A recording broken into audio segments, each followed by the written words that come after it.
सभी को मेरा नमस्कार। एक बार फिर से आपका स्वागत है अपने यूट्यूब चैनल ऑनलाइन क्लासेस गुरु में। हम आपके लिए लेके आए कक्षा 8 विषय सामाजिक एवं राजनीतिक जीवन पार्ट 3 है। सामाजिक एवं राजनीतिक जीवन, जिसका अध्याय आप देख सकते हैं 2, धर्मनिरपेक्षता की समझ। तो ये धर्मनिरपेक्षता की समझ है अध्याय।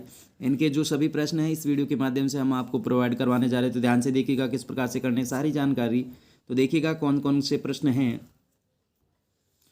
तो यहाँ पर देख सकते हैं ये पहला प्रश्न इस प्रकार से हमें दे रखा है, ये दूसरा प्रश्न है, यहाँ तीसरा प्रश्न है उद्देश्य या महत्वपूर्ण क्यों है, इस उद्देश्य के उदाहरण वगैरह देख सकते हैं आप।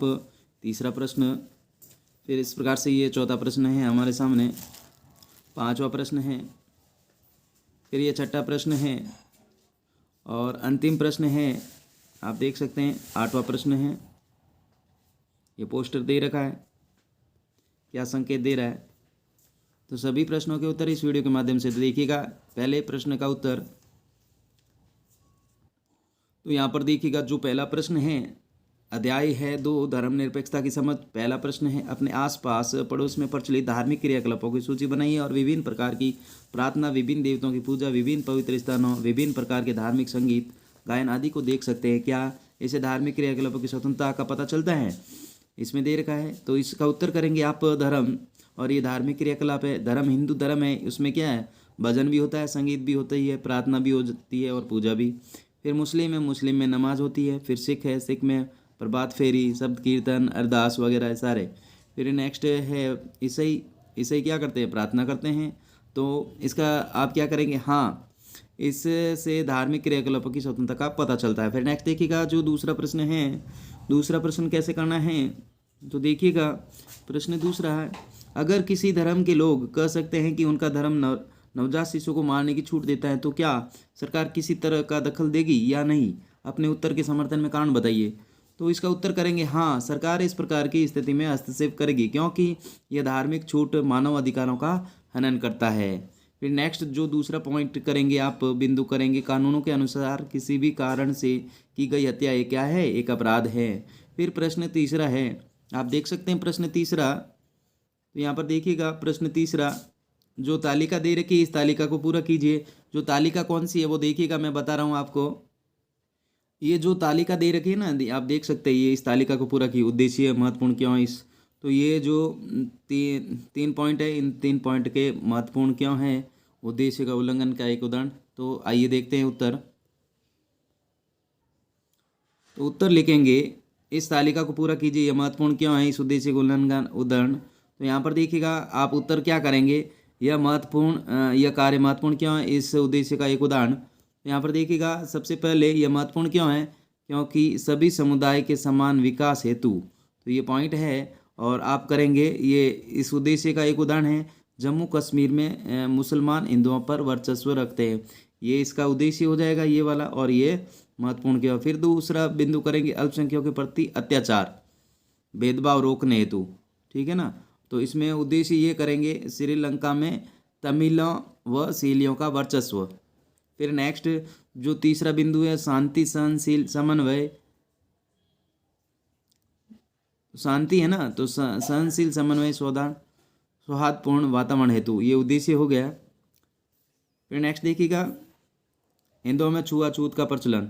फिर नेक्स्ट है प्रश्न चौथा है, अपने स्कूल की छुट्टियों के वार्षिक कैलेंडर को देखिए, उसमें से कितनी छुट्टियां विभिन्न धर्मों से संबंधित हैं, इससे क्या संकेत मिलता है। तो इसका उत्तर करेंगे, मुसलमानों से संबंधित ईद उल जुहा, मुहर्रम, मिलाद उल नबी, ईद उल फितर। फिर सिखों से संबंधित है वो वैसाखी है, गुरु नानक जयंती है। फिर जैन धर्म से संबंधित है वो महावीर जयंती है। फिर नेक्स्ट देखिएगा बौद्ध धर्म से संबंधित है वो है बुद्ध पूर्णिमा। फिर नेक्स्ट देखिएगा पांचवा प्रश्न है, पांचवा बिंदु हिंदू धर्म से संबंधित, तो इसमें आ जाएगा बसंत पंचमी, रविदास जयंती, कृष्ण जन्माष्टमी, दशहरा, दीपावली, होली, रामनवमी, गोवर्धन पूजा, भैया दूज, मकर संक्रांति, महाशिवरात्रि। और ईसाई धर्म से संबंधित हैं वो क्रिसमस डे है और गुड फ्राइडे है। फिर नेक्स्ट देखिएगा संकेत क्या है, संकेत है कि भारत में अनेक धर्मों के लोग रहते हैं, भारत में सभी धर्मों के लोगों की भावनाओं का आदर किया जाता है, प्रत्येक नागरिक को अपनी इच्छा का धर्म अपनाने तथा उसका प्रचार प्रसार करने का अधिकार है। फिर प्रश्न पांचवा है, एक ही धर्म के भीतर अलग अलग दृष्टिकोणों के कुछ उदाहरण दे। तो इसका उत्तर करेंगे एक ही धर्म के अलग अलग दृष्टिकोण। तो इसका पहला पॉइंट करेंगे इस्लाम। इस्लाम में क्या है, शिया और सुन्नी दोनों हैं। और सिख में क्या है, नामधारी और केशधारी दोनों हैं। और बौद्ध धर्म है, बौद्ध धर्म में महायान और हीनयान दोनों में बंटा हुआ है। और हिंदू धर्म में सनातन धर्म है, आर्य समाज है। और जैन में है दिगंबर और श्वेतांबर। फिर नेक्स्ट देखिएगा, नेक्स्ट है आपके ईसाई। ईसाई में कैथोलिक और प्रोटेस्ट में बंटा हुआ है।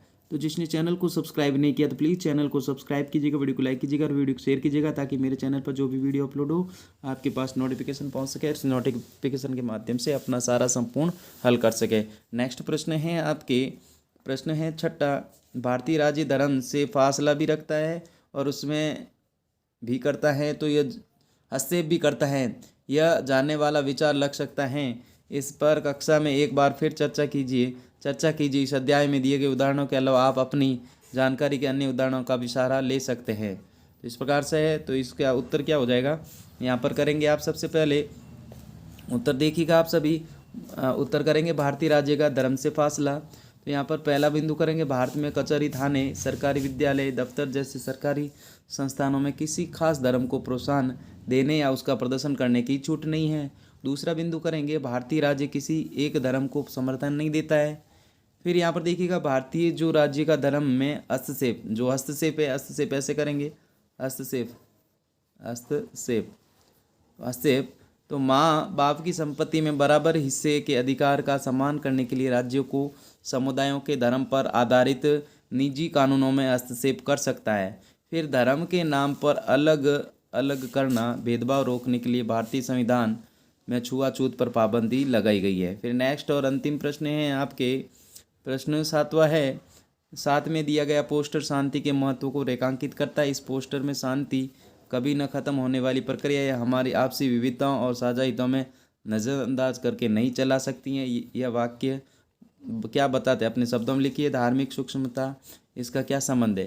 तो इसका उत्तर करेंगे, इसका जो उत्तर है, शांति उसी समय स्थापित की जा सकती है जब सभी धर्मों के बीच सही समता होती है और सब मिलजुल कर रह सकते हैं। फिर नेक्स्ट बिंदु करेंगे आप, शांति से हम सब कुछ प्राप्त करते हैं, इससे हमारा अपना तथा देश का विकास होता है तथा हम सब की उन्नति के पथ पर अग्रसर होते हैं। तो इस प्रकार से इस वीडियो के माध्यम से हमने आपको जो सामाजिक एवं राजनीतिक जीवन अध्याय 2 धर्मनिरपेक्षता की समझ, इन सभी प्रश्नों के उत्तर इस वीडियो के माध्यम से हमने आपको प्रोवाइड करवा दिए। अगर वीडियो अच्छा लगा तो प्लीज़ वीडियो को लाइक करें और चैनल को सब्सक्राइब करें। वीडियो देखने के लिए बहुत बहुत धन्यवाद। Thanks for watching.